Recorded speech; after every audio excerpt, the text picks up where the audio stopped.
Máis recursos é o que demanda o Partido Socialista a Xunta para acabar coa difícil situación que atravesa a sanidade galega, en especial a atención primaria. As políticas da Xunta de Galicia no que a atención primaria se refire están a ser totalmente nefastas. E non vale con botar a culpa que se non hai médicos, que se non hai apoio a outras administracións, porque lembremos que a Xunta de Galicia non hai moito, regalaba maletas aqueles que aprobaban cun laude non a finalización esas carreiras e que a Xunta de Galicia ten as competencias en materia sanitaria e, polo tanto, ten que adoptar medidas para favorecer que aqueles que se forman en Galicia, cos recursos de todos e todas, aqueles recursos que aportamos a través dos nosos impostos, polo tanto, do noso esforzo como comunidade, pois poidan ter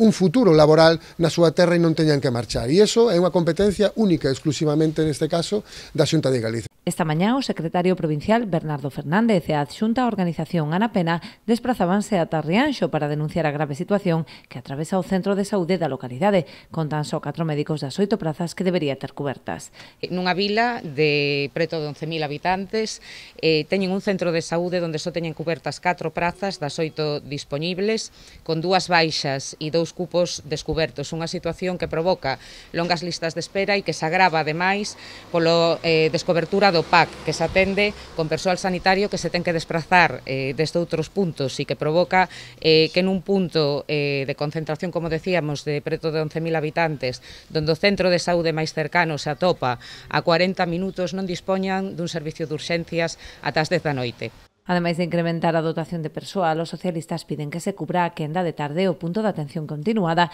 para evitar a saturación das urxencias do clínico, que é onde están a ser derivados os pacientes que non poden ser atendidos en Rianxo. A situación que está en Rianxo é un pouquiño intensa con respecto a este déficit de atención, xa que o centro máis cercano está a 40